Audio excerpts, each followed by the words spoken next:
Hello and welcome to another edition of Mailbag.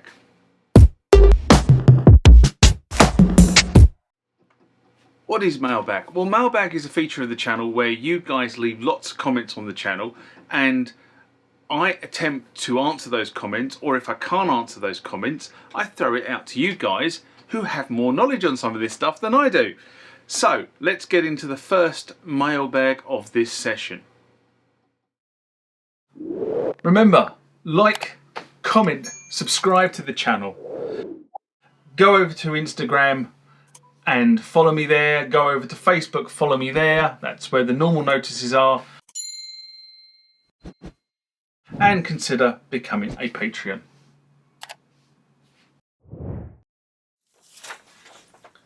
This comment question comes from Jack and Jill Marley, 1988. Richard, and this was in response to Korg M1, Korg T series, Korg O1W, My Story, a video I did in April 2022. And Richard writes, your honest opinion about the O1W might be a valuable input helping me to choose my Korg Ropplers. I can safely say I would choose an M1 over an O1W, at least based on my current knowledge, as I'm aware Korg did make legacy ROM card for the O1W based on selected M1 sounds. But many of the O5RW sounds are good enough than maybe the Korg M1R, and the O5RW might suit my needs perfectly. I believe some of the O1W sounds included on the music box are based on some of the samples of the Korg T1. Having a Korg M1R on my Nintendo 3DS has a huge influence on my decision to seek out Korg sound modules with those same type of sounds, especially the Korg M1R app for the 3DS has since been discontinued, but it's still perfect as a sketching tool for whenever I go away on a holiday camp up country.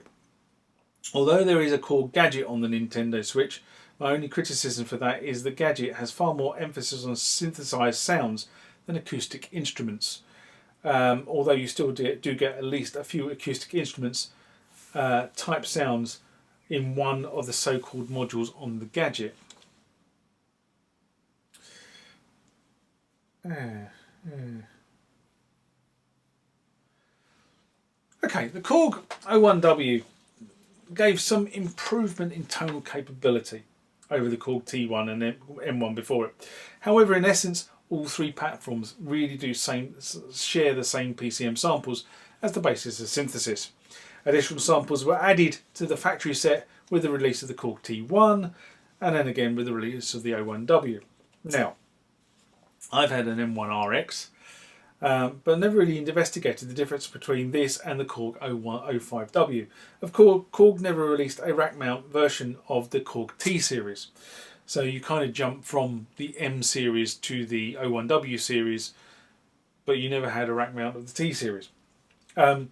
Which I have to be honest and say at the time I did think was a little odd, although I didn't acquire my Korg instruments until quite late on.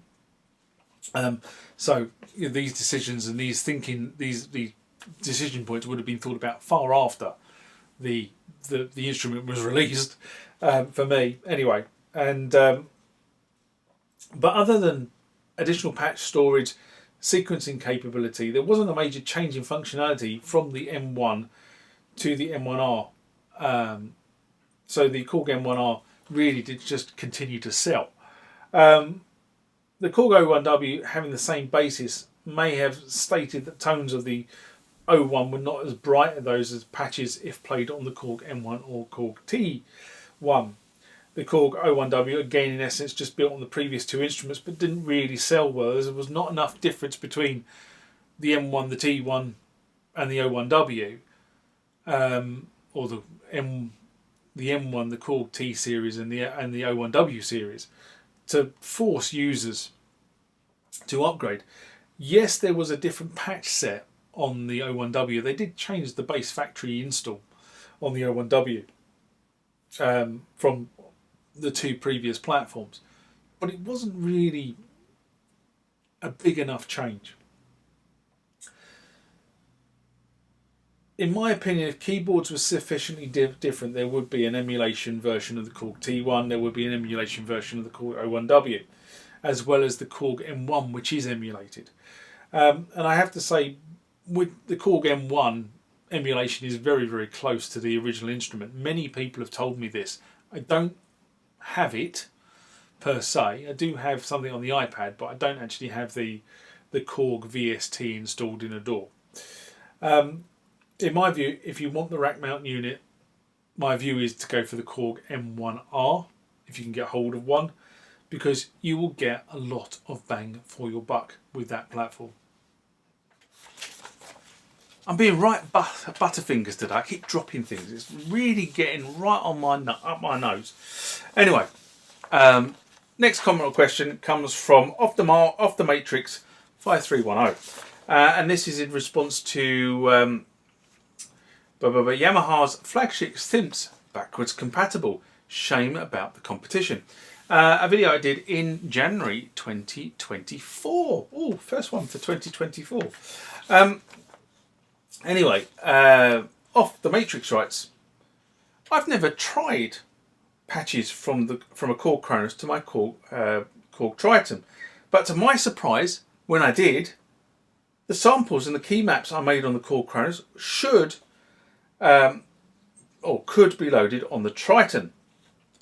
Thanks for your comments about sound design. Yes, I do it 24/7. I just wish the new montage synths could read all the hard work I put into the SY99. Well, I don't think they quite got it right until they sort of came up with the latter ranges, to be honest. But yeah, and you know, I suppose in terms of the sort of the Kronos to the Triton, the Korg Kronos is an evolution of the Korg Triton. But I have to be honest and say, given the